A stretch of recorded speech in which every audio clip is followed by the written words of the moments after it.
Hello, everyone, and welcome back. I'm Gayatri, your host, and today we move into episode 12 in season 3 of Catalyze Your Self when coping becomes the only option.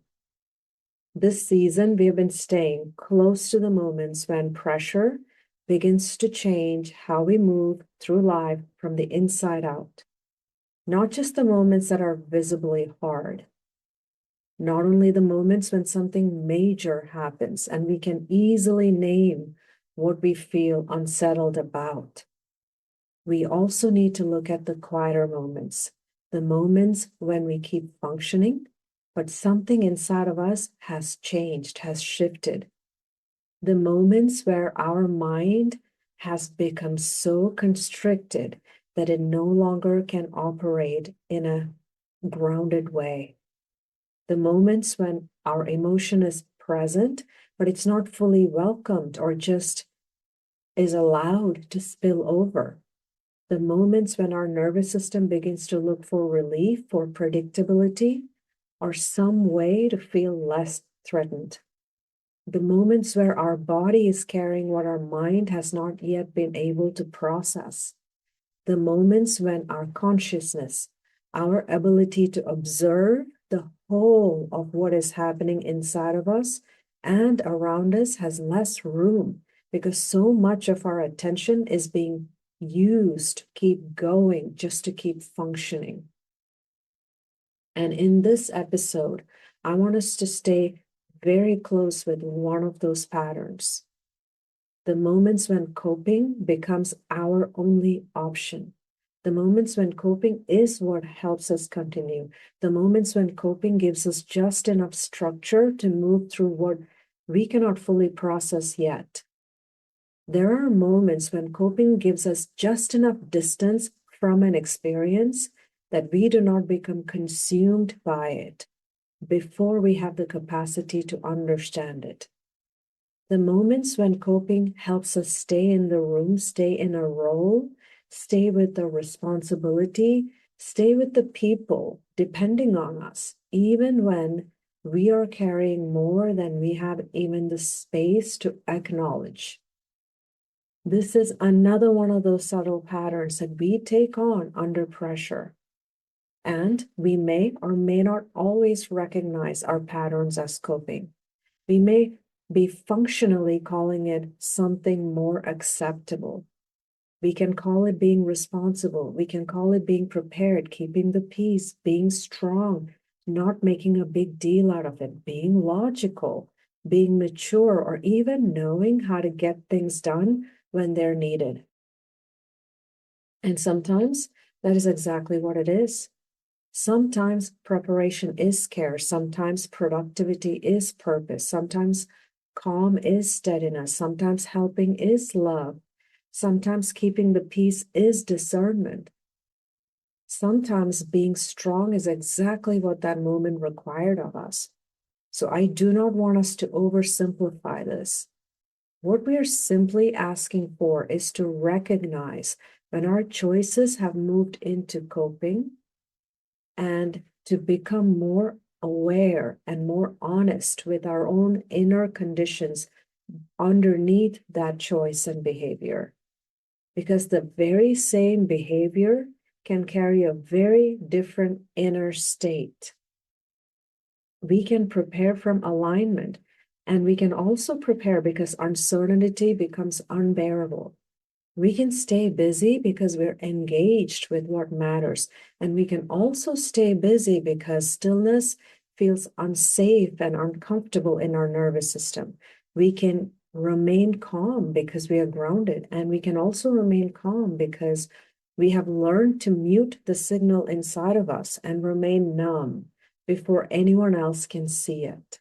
And this is the place I want us to stay with for a while today, where we are not looking at our patterns of behavior alone. Rather, we are looking at our inner conditions that choose that behavior.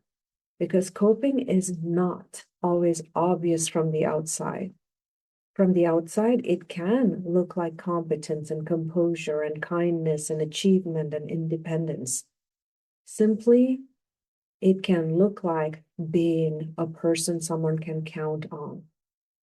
And this is where it can become difficult to recognize for others around us when we are not integrated, grounded, and aligned within our mind.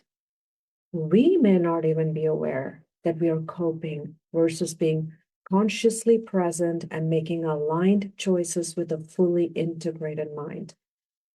And becoming aware of our patterns and when we engage them under pressure can be an important action choice, because coping response can help us get through a moment and still limit our ability to live fully in the next one. It can help us stay functional and still distance us from our own inner truth.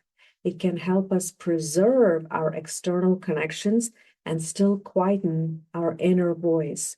It can help us to keep moving and still keep us from noticing how tired we have become. It can help us stay composed and still keep us from receiving the care we need. It can help us feel safe and still keep us from growing beyond the role that once protected us. Coping can become the only option we see available to us when our inner space to feel, to think, to sense, to reflect, and choose has become so small that relief begins to feel more accessible to us than alignment. Because when pressure has already changed our inner world, our inner environment, our nervous system may naturally reach for what lowers the demand of that moment. And that relief of moving into a familiar pattern of behavior can give a sense of stability and safety. And this is where coping can become so convincing, because it is giving us something. Control gives us a feeling of certainty. Productivity gives us a feeling of movement. Suppression gives us the feeling of composure. Avoiding gives us the feeling of distance from what was giving us stress. Numbing gives us a feeling of peace and quiet. People pleasing can give us a feeling of strengthened connection. Withdrawal gives us a feeling of protection. Defensiveness gives us a feeling of not being exposed. Fantasy gives us a feeling of escape. So, of course, coping can become familiar. Of course, it can feel reasonable. Of course, it can feel like the option that is making the most sense when the moment feels like too much. So, as we move into understanding this pattern deeper, we need to keep this question in mind.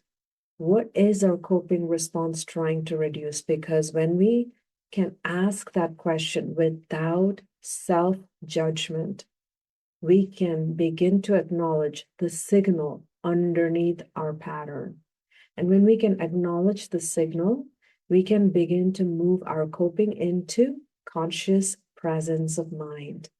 So let us begin looking at some of the patterns that can show up in our mind, nervous system, body, and emotional self when we are trying to reduce what feels like too much for us to face. One of those patterns can show itself as control-based coping. This is the pattern where we try to create certainty outside because steadiness inside feels like it's not available. It can show up as over-planning, over-preparing, rechecking repeatedly, micromanaging, needing certainty before acting, trying to make sure that nothing unexpected can happen, or even trying to organize everything and everyone around us so the unknown feels smaller. So the question underneath of all of it may be, what am I afraid will happen if I do not hold on to this very tightly? Because control-based coping is often trying to reduce uncertainty, vulnerability, exposure, or simply the discomfort of not knowing. And another pattern we can see is productivity-based coping. And this is the pattern where we keep moving so we don't have to feel how much we've been carrying. It can show up as staying busy, overworking, filling open space with tasks, measuring our worth through how much we can take on and do, taking on too much, prioritizing completion over effectiveness, relevance over presence of mind. And this one can be very hard to recognize because productivity is typically rewarded. We live in environments that often praise movement more than presence. We praise the person who gets things done, the person who can handle more, who delivers, who keeps going, even when this pattern is taking that person to a burnout or even a breakdown. So the question we must ask becomes, what am I afraid of I will have to face if I stop moving? Another pattern we can find is emotional suppression coping. This is the pattern where we keep the outer surface steady while our inner signals are quietened, muted. We numb ourselves, we minimize what we feel, we explain emotions away, treating emotion itself as inconvenient. And this is not about saying every emotion needs to be expressed in every moment it shows up. Discernment matters, timing matters, self-regulation matters, context matters, but emotional suppression as coping is different. It is not simply choosing when or how to express emotion. It is disconnecting from the emotional signal because the signal feels too costly to allow. It is telling ourselves we are fine before we've actually paid attention to what the signal is trying to tell us. And sometimes this happens so quickly that we might not even realize we have bypassed the emotion, because this pattern is often trying to reduce emotional intensity. It is trying to reduce relational disruption because of our emotions. So the question becomes, what emotion have I made inconvenient and I keep muted because being composed feels safer than being honest? And there's another pattern that can show up, which is avoidance-based coping, which is a pattern where we delay contact with what may ask more of us than we are ready to hold. It can show up as delaying decisions, avoiding conversations, ignoring messages, procrastinating, staying vague, changing the subject, deflecting, keeping things at a very surface level, waiting for things to resolve on their own, not asking the question. Avoidance-based coping is often trying to reduce consequences, accountability, the emotional weight of facing what is present. So our question becomes, what is it that I feel unprepared for and not ready to face because I believe it will ask too much from me? The next pattern I want us to touch on is relational coping. This is the pattern where we manage our connection to others by adjusting our own self. It can show up as people-pleasing, over-explaining, unnecessary apologizing, taking responsibility for other people's emotions, keeping peace at any cost, at any personal cost, saying yes when our truth is no, or even vice versa, seeking reassurance, softening our truth so it's easier for someone else to receive, making ourselves smaller so the connection does not feel at risk. We keep the peace outside and we lose all of our peace inside. Relational coping is often trying to reduce conflict, or what we perceive as can result in conflict, rejection, disappointment, the fear of being misunderstood, or even losing our belonging. So the question that we must ask ourselves becomes, where am I adjusting myself and calling it peace when it is truly a fear of disruption? There is another pattern that's very close to this, that can show up, which is withdrawal coping. And this is the pattern where we create distance before life or people can ask more from us. It can show up as isolation, responding less, reducing communication, avoiding depth, becoming unavailable, sharing only what is safe. And withdrawal can be misunderstood from the outside. It may look cold, indifferent, disconnected, like we don't care. But on the inside, withdrawal may feel like the only way to preserve what little capacity remains within us. Sometimes becoming unavailable is the only way we know how to reduce demand, especially when we are under pressure. Sometimes we step back because we do not have the energy to translate our inner world for someone else. Withdrawal coping is very much trying to reduce relational demand. So the question becomes, where have I created distance because anything else feels just too demanding? And there is another pattern, again, close to this, which is defensive coping.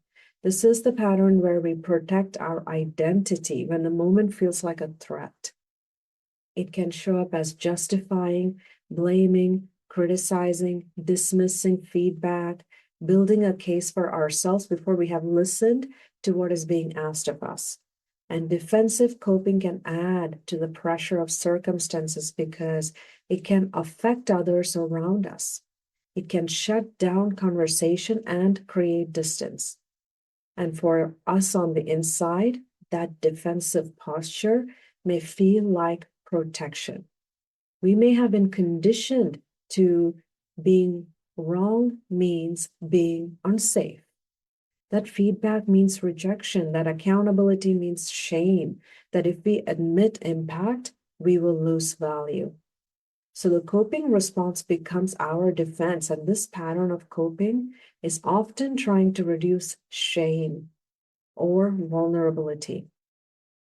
So the question we must ask again is, what part of me is feeling threatened right now that going into defense of everything is the only way I can reduce that threat? Another pattern is fantasy or escape coping. This is the pattern where we mentally leave the current moment because the imagined one feels easier to inhabit. It can show up as daydreaming and imagining leaving everything behind, romanticizing starting over, waiting for a rescue, believing that one future event will solve everything. Mentally living somewhere else other than the now. Imagining the version of a life where we no longer have to feel what this one keeps consistently asking us to feel. And I want to be careful here because imagination in itself is a very healthy space. Hope in itself is a very healthy space. Being able to imagine something different can be part of growth and in itself a very healthy space. But fantasy becomes coping when the imagined future becomes a place for us to hide from the present so we don't have to deal with our present. When we do not use imagination to return back with clarity, we are using it to leave. We mentally move into a different place, out of the relationship, out of the role, out of the version of ourselves that we are here, the future event, the next chapter, and that someday we will believe everything will finally feel easier. Fantasy or escape coping is often trying to reduce the weight of the current life. So, a question we need to ask ourselves is, where am I mentally leaving to? Because facing my now feels too hard. All of what I just shared is not an all-inclusive list. It is just some that have stood out for me in my learning and in my life. And when we look at all of these patterns together, we can begin to see something important. Coping is not just one thing, and it does not always look the same, feel the same, or show up the same way. And if we can see that, we do not have to immediately judge the coping response. We can listen to it. We can ask, what is it trying to reduce? What is it trying to protect? We can ask, what is it costing us? Because the pattern itself is not the whole story. The signal underneath the pattern is where the path back to conscious presence of mind under pressure lies. And when we can acknowledge that signal, we are no longer only inside of that coping response. We can now begin to understand what our mind, our nervous system, our body, our emotions, and our consciousness are doing when coping becomes our only option. It is choosing coping patterns that give us a sense of safety and stability so we can remain functional under pressure. And when coping becomes our primary pattern to navigate pressure, halt, rise, and shift from the SIRE model becomes important as self-intervention practices. HALT helps us recognize the signal underneath the coping response. RISE helps us widen the moment so we are not only reacting from a narrowed space. SHIFT helps us move one choice closer to conscious presence and aligned mind. Together, they help restore our conscious presence of mind. HALT is helping us ask what signal may be active underneath the coping response. Is there hesitation there? Am I delaying because choosing feels too costly? Is there avoidance here? Am I staying away from something that requires my presence? Is there a lack here? Am I believing that we do not have enough time, capacity, clarity, safety, support, or just energy to choose differently? Am I tired here? Has my inner range become so depleted that coping feels like the only available response? HALT helps us understand what our coping may be protecting. And then RISE helps us come back to a little more space within our mind. Recognition can sound like, this is coping, I'm trying to get through. Intention may sound like, I want to return to myself, even if I start with small steps. Senses may sound like, let me come back to my body, back to my breath. How does my feet feel like on the floor of the room I'm in, this present moment? An evaluation may feel like, is this response helping me stay aligned, or is it helping me lower my discomfort? RISE does not have to be dramatic. It can be one breath, one pause, one moment when we stop moving automatically on autopilot and notice what is actually happening in our current moment. And then shift gives us the space to choose differently. Stop helps us interrupt the automatic coping response. Highlight is helping us name what is present and if it is the right thing without judgment. Integrate is helping us allow what I see to inform my next choice. Flow is helping us re-enter the moment with more presence. And trust helps us honor ourselves, that our next small step matters. Even if that whole pattern that we're looking at does not change all at once. Shift reminds us that return does not always have to happen through a complete change. Sometimes return happens through one honest choice at a time. And that brings us to the close of today's episode. Today, we stayed with a pattern that can be so easy to miss because coping does not always look like coping when we are inside of it. And we have looked at how coping can become the option that feels most available when our mind and our nervous system and our body are already working to reduce what feels like too much to fully meet. Coping gives us that relief that can start feeling more accessible than our own internal alignment. We also stayed with the question that can help us recognize the signals underneath the patterns of behavior. What is this coping response trying to reduce? Because when we ask that question with honesty, Without self-judgment, we are acknowledging that our mind, our nervous system, and body may have been trying to protect us. And also, what was it trying to protect us from? And we also looked at the return back to conscious presence of mind that begins through self-intervention.